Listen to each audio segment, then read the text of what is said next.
Welcome to the podcast summary of Captivity of Mangalorean Catholics at Seringapatam. Today's story is about one of the defining traumas in the history of the Mangalorean Catholic community, the mass seizure and deportation ordered by Tipu Sultan in 1784. It's a story of forced removal, death on the march, pressure to convert, and the destruction of churches, but also of survival, return, and the long argument over what exactly drove Tipu's actions. And that argument matters, because this episode lives on both as family memory and as a contested piece of South Indian history. In February 1784, Tipu Sultan ordered the seizure of Kanara's Christian population, along with the confiscation of their property, and their deportation to Seringapatam. The numbers vary depending on the source, from about 30,000 to 80,000 people, with 60,000 often cited.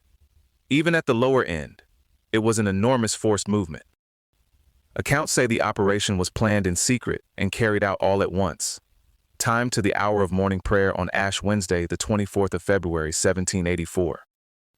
Christians from across Kanara were rounded up and held in camps at places including Mangalore, Manjeshwar, Kundapur, Onore, Ankola, and Sunkaram. This is where the history gets disputed, and it's worth slowing down for a second. The traditional view treats the deportation as religious persecution. Later writers like Mark Wilkes and General Kirkpatrick portrayed Tipu as an Islamic fanatic, and the evidence they pointed to included forced circumcision, coerced conversion, the destruction of churches, and punishments for people who resisted Islam. Other historians argue the main motive was political and military. In that reading, Tipu saw the Christians of Kanara as a potential British fifth column after alleged cooperation with General Richard Matthews during the Anglo-Mysore conflict. Alan Machado Prabhu pushes back on the idea of a coordinated Christian conspiracy. He argues the community was spread out along roughly 300 kilometers of coastline, was mostly agricultural, and simply didn't have the organization or resources to meaningfully support a trapped British force on a large scale. He also disputes a reported payment of 330,000 rupees to the British as financially implausible. So the basic disagreement is whether this was primarily religious persecution, wartime retaliation, or some combination of state security and religious coercion. The sources don't resolve that neatly, and that's part of why this history remains so charged. What's not really in dispute is the brutality of what happened next. The captives were forced to travel about 320 kilometers to Seringapatam over roughly 6 weeks, crossing the Western Ghats through dense forests, deep gorges, and steep routes that climbed to nearly 1,200 meters. People faced hunger, disease, beatings, executions, and family separation along the way. This was not just displacement. It was an ordeal designed under coercion and fear. The Barcour manuscript and related accounts say around 20,000 people, about one-third of the captives, died during the march alone. Some accounts add that by 1787, nearly half of the original population had perished. There are especially grim descriptions in the record. Rebellious captives allegedly thrown from Jamalabad fort, and pregnant women giving birth on the route and then carrying their infants onward because there was no choice. That detail stays with you. At Seringapatam, the pressure did not ease. Accounts say those who refused conversion could be imprisoned, mutilated, forced into labor, or threatened with execution. Able-bodied young men were reportedly circumcised and drafted into Tipu's Ahmedi Corps. One estimate says 15,000 Christian men were organized into 30 military regiments. Women were also vulnerable. Some accounts, including the retrospective narrative of James Scurry, describe women being taken for Tipu's seraglio or given as wives to Muslim officers, with severe punishments, when families resisted demands for their daughters. Those details come from partisan and retrospective sources, so historians treat them carefully, but they remain part of how the captivity has been remembered. What's striking is that even under that pressure, the community tried to hold together. Christians reportedly formed a clandestine Council of 10, met secretly, and preserved their faith through hidden gatherings and readings from Thomas Stevens's Christa Purana. Some escaped with help from local Hindus, priests, and intermediaries, such as Domingo Pinto, survival here wasn't only physical, it was also cultural and religious. Back in Kanara, as many as 27 churches were reportedly destroyed on Tipu's orders, while Christian estates and property were distributed among his soldiers.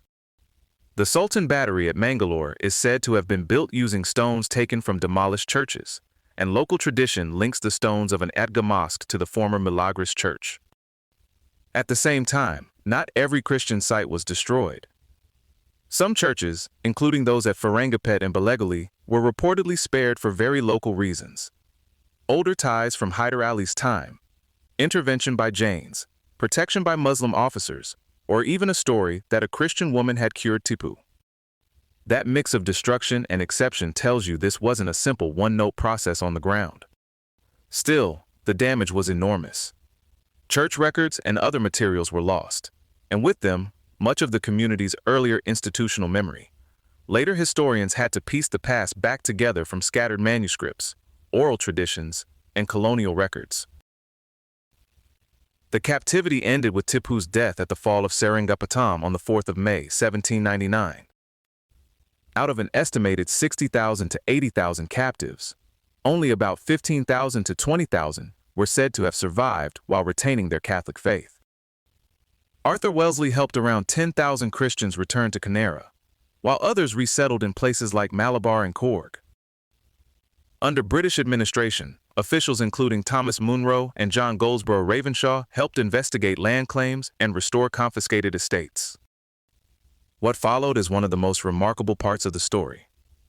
Those survivors became the demographic foundation of the modern Mangalorean Catholic community. A population that had been brought close to destruction, rebuilt churches, recovered land, and re-established itself as a prosperous community of agriculturists, planters, and artisans. That kind of recovery takes generations, and also a very stubborn refusal to disappear.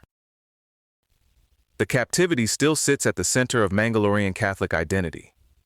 It shows up in literature, including Konkani historical novels like Belthangadicho Balthazar, and in commemorative practices like the 1999 Bicentenary March, retracing the route from Seringapatam to Mangalore. But memory here isn't only about commemoration, it's also about interpretation.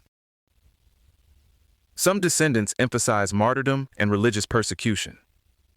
Historians continue debating whether Tipu's actions were driven mainly by Islamic zeal, retaliation for alleged collaboration with the British, or broader concerns of wartime control and state security. What does seem clear is that this history endures because it joins two things at once: catastrophic loss and improbable continuity. A relatively small group of returnees in 1799 became the ancestral core of a global Mangalorean Catholic diaspora, carrying forward a memory that was never just about the past.